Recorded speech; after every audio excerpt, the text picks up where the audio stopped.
Hello there. My name is Staff Sergeant Daniel Cole, 35 years old, born and raised in Fayetteville, North Carolina, and currently stationed at Fort Liberty. I've spent nearly half my life in uniform, serving in combat zones from Iraq to Afghanistan, carrying the weight of responsibility for young soldiers who trusted me with their lives. I believed I knew everything about danger, loss, and the thin line separating life from death. But what happened to me in Helmand Province shattered every belief I had about what it means to live or die. For years, I thought courage was measured by how steady your trigger finger stayed under fire or how calm your voice sounded on the radio when chaos broke loose around you.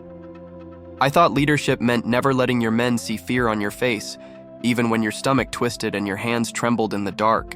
But all of that came crashing down one afternoon when the road itself opened beneath us, and I left my body behind. That's when I discovered courage, leadership, and faith were something far more profound than I had ever imagined. It was mid-July in Afghanistan, the kind of heat that makes the air shimmer like broken glass, and the dust clung to everything: your skin, your gear, even the inside of your lungs. Our convoy moved slow along a familiar route, engines humming, radios crackling with idle chatter as we scanned the ridges for threats. I was riding TC in the 2nd MRAP, map unfolded across my lap, watching the desert blur past the armored window. The driver, Ramirez, was cracking jokes about Chow, while our gunner, Lowe, adjusted his weapon like he'd done it 1,000 times before. We'd run that road dozens of times, confident, maybe even a little careless, thinking routine meant safety. I remember leaning forward, scanning the horizon, and then, in less than a heartbeat, the world erupted. A flash of white light swallowed everything, louder than thunder yet impossibly silent, the kind of silence that makes your ears ache. The blast lifted the MRAP like it was nothing more than a toy, twisting metal, shredding tires, and throwing me into a darkness I couldn't describe. In that moment, time didn't just slow down, it broke apart completely. I remember the violent snap of my neck, the pressure collapsing in my chest, and the taste of iron flooding my mouth. 1 second, I was reaching for the radio, trying to call contact, and the next, I wasn't in my body anymore. I looked down and saw myself sprawled, eyes open but lifeless, while Doc Rivera clawed his way through debris to reach me. Lowe was firing bursts at shadows, Ramirez slumped against the wheel, and I stood above it all, weightless, untethered, watching the scene like it was a photograph ripped from reality. I had always imagined death as darkness, a cold switch turned off forever, nothing more. But instead, I felt something else. Presence. It was like stepping into a room where the light itself recognized me, called me by name without a single word. Not a tunnel, not a distant dream, but a horizon folding inward, wrapping me in a warmth that carried both strength and tenderness. For the first time in my life, silence wasn't empty. Silence was alive. And in that silence, someone far greater than me was waiting. I knew it was him before I could even question it.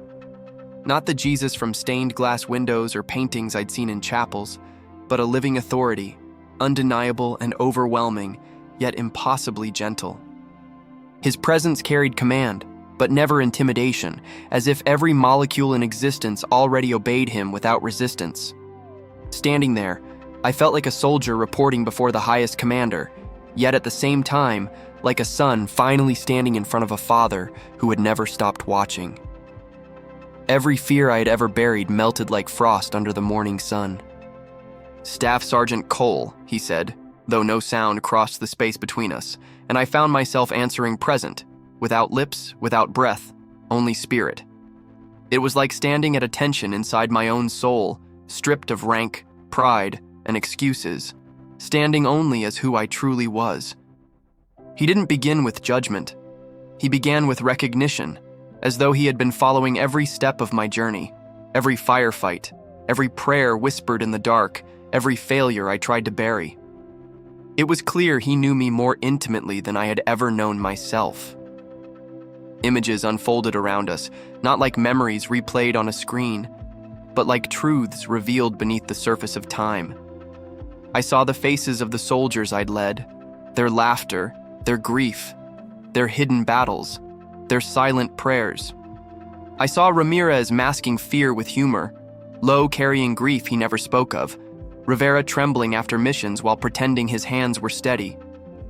I realized how many times I had missed their cries for help, too focused on mission objectives and timetables, believing silence meant strength.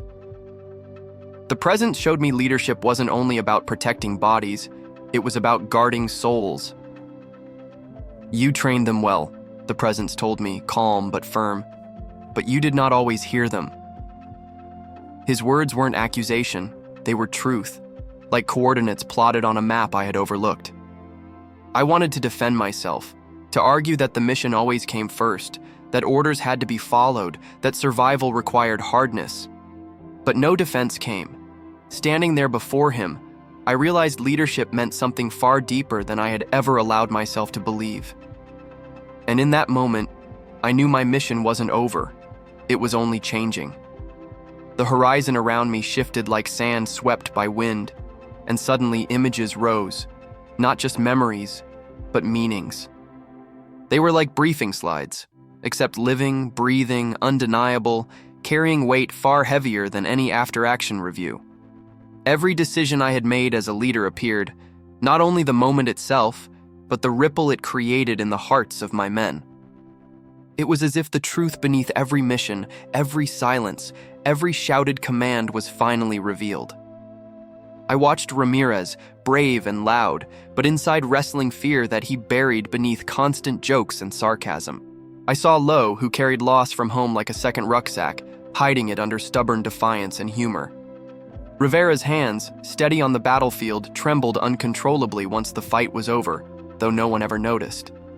And then there was me, blind to so many signals, confusing discipline with distance, mistaking silence for strength and routine for resilience. The presence spoke again, not with condemnation, but with clarity sharper than any blade I'd ever held.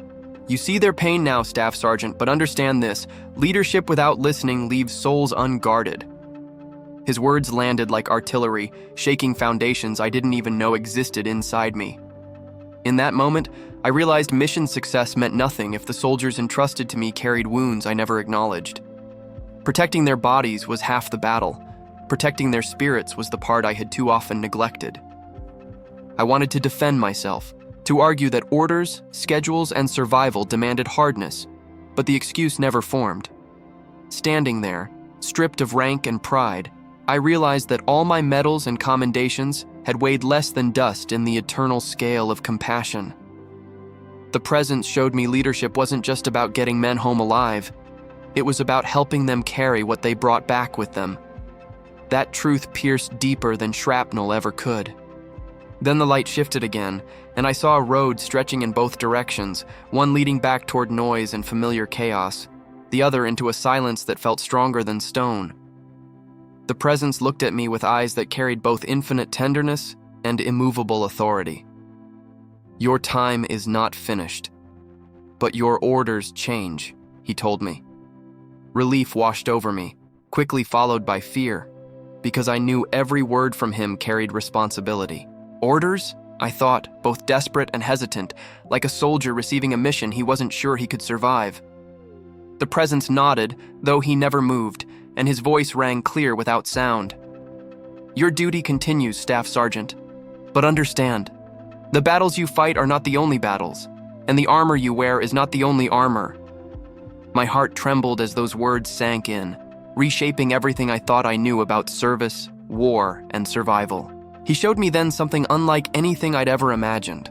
A map unfolded across the sky, but there were no borders, no countries, no lines of territory. Instead, glowing threads connected people to one another, stretching from battlefield to barracks, from home to base, from soldier to spouse to child. Some threads glowed brightly, steady and strong, like well-maintained weapons. Others sputtered weakly, like radios fading on dying batteries. And I understood. The strength of those lines determined survival more than weapons ever could. The presence spoke. These connections are your true battlefield. Guard them, strengthen them. Teach your men that courage is not the absence of fear. It is obedience to love when fear is loud. That sentence rang in me like a command repeated over the net, clear, simple, unforgettable. I realized how many times I had demanded courage without explaining what it truly meant. Now I knew courage wasn't about reckless boldness or ignoring fear. It was about choosing love when fear screamed the loudest. I wanted to stay in that light forever, to keep arguing doctrine and tactics, to ask questions about heaven and war. But before I could form the words, he moved like a hand sweeping over a map, and suddenly I was hovering above the wreckage again. Dust hung in the air, glowing faintly in the sunlight, and I watched Doc Rivera's bloodied hands pressing on my chest, fighting to keep me tethered. Lowe's face was streaked with dirt and sweat, his weapon still covering our six even as his voice broke. 3 minutes, the President said, calm as a commander who already knows the outcome. In 3 minutes you will return. But remember this, those who carry you back are your assignment. Guard their souls as fiercely as you guard their lives.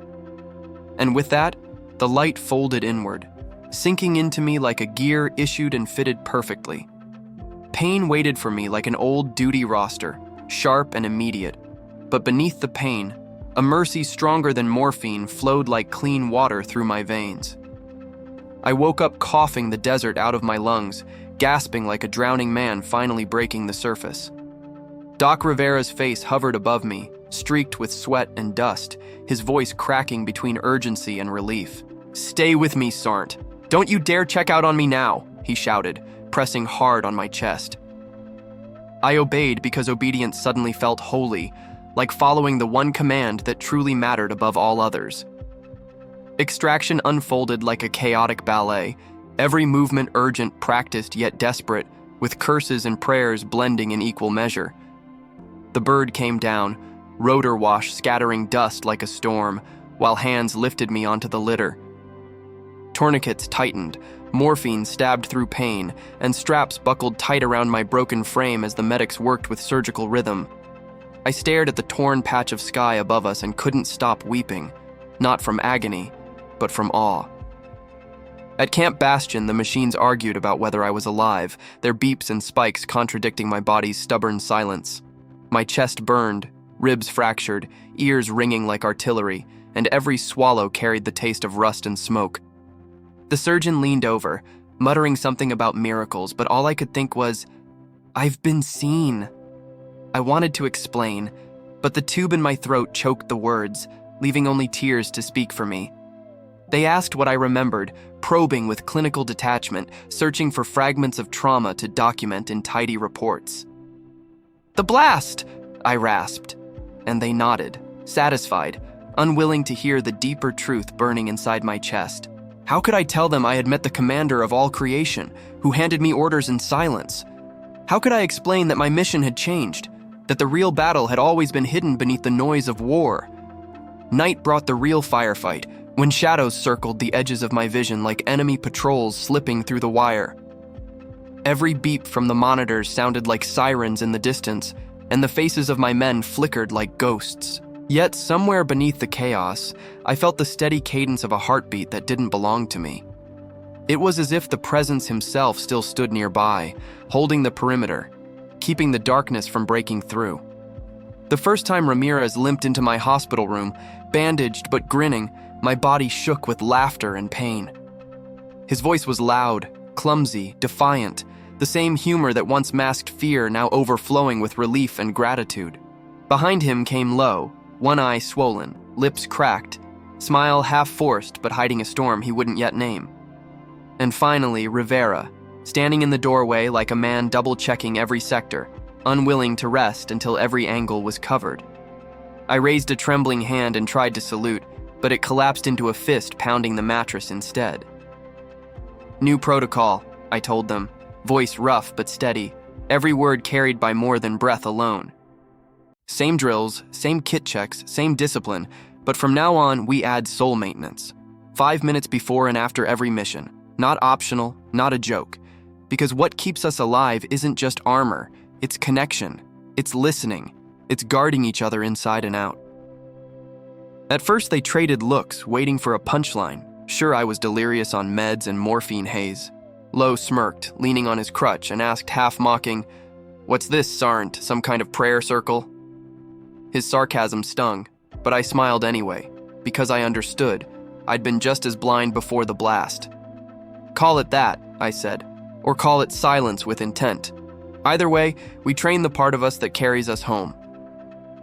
Back at Fort Liberty, once my body healed enough to stand again, I wrote it up like an SOP. A simple rhythm. Before step-off, 5 minutes to breathe, release the noise, and ask for orders beyond the radio. After return, 5 minutes to unload not just kit, but the weight on your spirit spoken out loud. I stripped it of sermons, kept it free of preaching, just a tool like PT designed to keep men alive. By the end of the month, it felt as essential as weapons maintenance. One day I told our chaplain what had happened, careful not to dress it in theatrics or exaggeration. He listened without interruption, eyes steady, posture like an intel officer receiving critical information. When I finished, he nodded slowly, his voice low but firm. "Then own it, Staff Sergeant. Don't sell it, don't package it, just live it. Truth doesn't need a billboard. If it's real, it'll carry its own weight, and the men who need it will recognize it." His words became another kind of order, and I've followed it ever since. People often ask me if I saw more, if there's some classified annex to my experience. I tell them what I saw wasn't a list of predictions, but warnings like range cards scribbled for survival. The presence showed me dangers that don't carry uniforms, deception dressed as strength, despair stalking veterans, pride hiding behind medals, and he made it clear those threats could wound deeper than any bullet or blade. False strength, he warned me, often looks holy, demanding silence and obedience but never offering compassion or truth. Grief, when buried too long, turns tactical, like an enemy ambush waiting for the quietest moment. And pride, the most decorated killer, blinds men to their weakness, convincing them armor makes them invincible. My orders were simple yet heavy. Guard my men against those counterfeits, beginning by confessing and confronting the same shadows in myself. He didn't send me back with a shrine or a perfect theology polished for chapels and speeches. He sent me with a work order, plain and unadorned. Keep the lines bright, listen before you launch, and debrief the soul like you would a misfire. It wasn't about fancy rituals. It was about discipline, repetition, and muscle memory of the spirit. Because the battles inside never stop, and leaders can't afford to leave them unchecked. Even now, I still wake to the smell of diesel and the echo of a blast. Sometimes I lose the room, pulled into memories that shake my body like incoming fire rattles the walls. But when that happens, I go back to the checklist he gave me. Breathe, release, ask, receive, respond, and finally thank the hands that carried me this far. It steadies me every single time. If you're hearing this, whether you're downrange in hostile territory, back home with your family, or buried in the silence of your own thoughts, this is for you. Private or colonel, pilot or medic, veteran or widow, hear me clearly. You are more seen than your worst day wants you to believe. You are not abandoned and you are not disposable. The commander who carried me back has his eyes on you too. And if doubt still eats at you, I get it. I doubted for years, until the day my blood hit the dirt and I saw the light call my name. But the presence isn't afraid of doubt. What matters is that you make room, even 5 minutes, to breathe and listen. That small act can mean the difference between breaking apart and breaking through when everything collapses. I once believed faith was soft, something civilians practiced in pews far from battlefields and blood. But I've learned faith is fieldcraft, a discipline, an invisible weapon that cuts through panic sharper than any bayonet. Sometimes it's the only tourniquet that holds when all the others slip. And just like marksmanship or navigation, it gets stronger only when you train it daily, deliberately, in moments that don't look dangerous at all. So here I stand, Staff Sergeant Daniel Cole, 35, Fayetteville born, Fort Liberty soldier, survivor of Hellman's dust and fire. I died for 3 minutes, and the CO of the universe sent me back with orders. Guard your people's souls the way you guard your sector. Keep the lines bright, the hearts steady, and the bonds unbroken. That's the mission that outlives every deployment, every medal, every war. This is my report, raw and unclassified, handed over to you without filters or edits. Keep your weapon clean, your mind clearer, your squad connected, and your spirit listening. I'll see you at first formation, and after that too, when the final muster is called. Because the truth is, no soldier really fights alone, and none of us are forgotten in the silence beyond the blast. If you ever end up where pain stops and light begins, remember this. Tell him I kept following the orders. And if you don't, then tell your people anyway, because they deserve to know. This is how we make it home. Together. Alive in body, stronger in spirit, prepared for whatever comes next. That is the briefing I brought back, and that is the mission I'll carry until my final breath.